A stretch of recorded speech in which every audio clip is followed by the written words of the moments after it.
Allô, bonjour à vous, bien-aimés, bonjour à vous, peuple de Dieu. Que le Seigneur soit avec vous partout où vous vous trouvez en ce moment. Nous continuons notre travail dans l'épître de Paul à Philémon.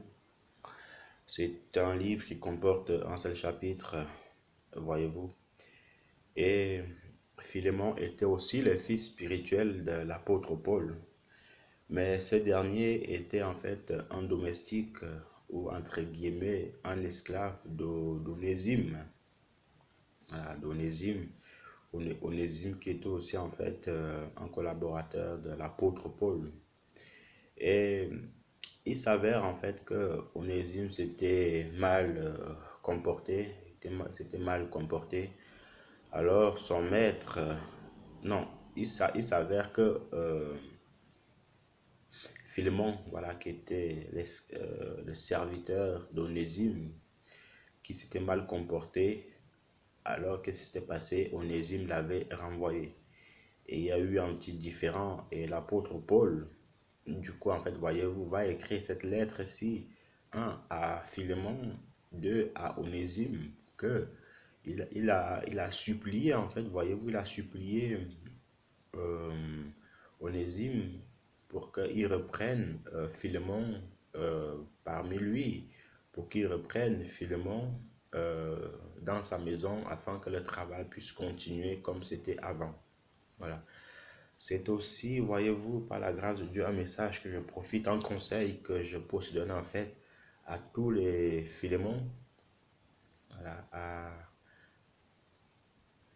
à tous les Philémons, que euh, non, je m'excuse, j'ai fait l'inverse, voilà, j'ai fait l'inverse. En fait, c'était Philémon qui était le maître, Philémon qui était le maître d'Onésime. Voilà, c'était plutôt l'inverse. Donc, c'est Philémon qui était le maître d'Onésime, Onésiphore, ouais, Onésiphore.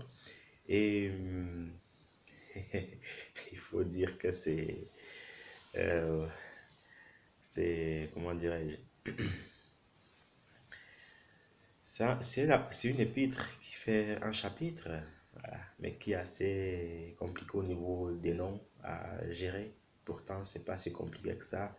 Donc, comme on disait, Philémon était le maître, voilà, le maître de Onésime, tout simplement. Philémon était le maître d'Onésime. Et c'était Onésime, en fait, qui s'était mal comporté dans la maison d'Onésiphore. Et Philémon était un proche collaborateur, un ami de l'apôtre Paul. Et puis, voyez-vous, il va mettre Onésime dehors. Et c'est pour ça, voyez-vous, l'apôtre Paul va écrire cette lettre-ci à Philémon pour lui faire comprendre, pour le supplier que s'il pouvait reprendre Onésime dans sa maison afin qu'il puisse continuer en fait à travailler avec Philémon tout simplement. Vous voyez un peu. Donc, pour ce faire, le chapitre 1, le verset 17 au verset 21 vont nous aider aujourd'hui. Si donc tu me tiens pour ton compagnon, accueille-le comme si c'était moi. S'il t'a fait du tort ou s'il te doit quelque chose, mets-le sur mon compte. Moi, Paul, je l'écris de ma propre main. Je te rembourserai moi-même pour ne pas dire que je te dois toi-même à moi.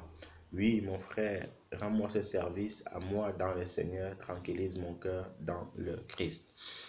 Donc voilà quelques recommandations, quelques mots que l'apôtre Paul va adresser à Philémon pour lui faire comprendre qu'il le supplie en fait. Le grand apôtre Paul, voici, il supplie Philémon de reprendre Onésime dans sa maison et que s'il dépense ne serait-ce qu'un seul sou, un seul centime, ben, l'apôtre Paul le lui rendrait tout simplement. Et pour ne pas lui faire comprendre que lui-même, il doit beaucoup à l'apôtre Paul, certainement en fait, pas, je pense pas ici que ce soit de l'argent, monnaie, mais c'était plutôt en fait au niveau de l'enseignement que l'apôtre Paul lui avait apporté. Voyez un peu, donc en gros un peu de reconnaissance. Et ici, le grand apôtre Paul pouvait user de son autorité d'apôtre pour lui dire que non, tu n'as pas d'autre choix que de le prendre. Non, tu n'as pas d'autre choix que de faire comme ça. Non, il va plutôt passer en posture de quelqu'un qui demande un service, en posture de quelqu'un qui supplie un ami pour que cet ami-là puisse lui rendre service.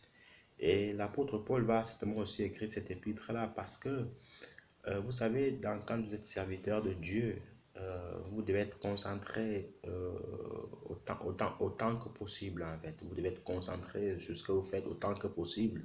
Parce que si vous êtes serviteur de Dieu et qu'il y a un problème à gauche, un problème à droite, un problème au milieu, un problème derrière, un problème devant, c'est compliqué d'être concentré dans les choses de Dieu, c'est compliqué d'être vraiment assidu, c'est compliqué de prier avec un cœur calme. Et c'est pour cela l'apôtre Paul lui dit en fait que j'aimerais que mon cœur soit tranquillisé dans le Seigneur. Parce qu'il n'y a rien de mieux vraiment, il n'y a vraiment rien de mieux en tant que serviteur de Dieu quand on prie avec un cœur tranquille, quand on prie avec un cœur calme. Vous voyez un peu? Donc c'est un peu ça. C'est un peu ça. Amen. Donc voilà en ce qui concerne l'épître de Paul à Philémon. Et pour dire encore quelques mots à tous les onésime qui sont dans des maisons, qui sont encadrés par des gens, je vous en supplie, comportez-vous bien. Comportez-vous bien si quelqu'un vous a hébergé chez lui. Comportez-vous bien si quelqu'un vous a ouvert sa maison. Comportez-vous bien si quelqu'un en fait vous donne un toit où vous pouvez reposer votre tête. Comportez-vous bien quand le Seigneur vous fait cette grâce-là. Voilà. Parce qu'il y a des gens, en fait, vous les accueillez chez eux, c'est eux qui viennent prendre en fait votre femme. Vous les accueillez chez eux, c'est qui viennent prendre votre mari. Vous les accueillez chez vous, ils viennent ensorceler, ils viennent envoûter, ils viennent empoisonner vos enfants. Et c'est à cause de vous, vraiment c'est à cause de vous que les gens en fait n'accueillent plus les gens. Alors qu'au départ, ce n'était pas comme ça. Tu dois te comporter de manière correcte. Tu dois te comporter de manière digne d'un enfant de Dieu. Vous comprenez un peu? Donc, faire preuve d'hospitalité n'est pas un signe de faiblesse, non. C'est parce que le Seigneur nous le demande, le Seigneur nous le recommande. Voilà pourquoi nous le faisons. Donc, ne jamais profiter,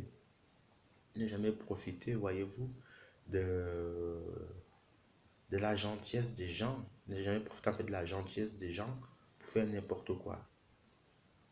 Donc, et sachez que vous allez rendre compte à Dieu par rapport à tout le mal que vous faites.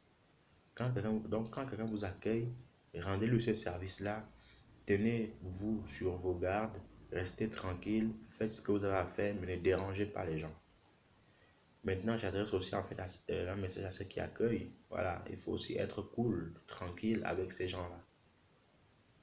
Parce que il y a aussi des gens qui accueillent et qui ont un mauvais comportement.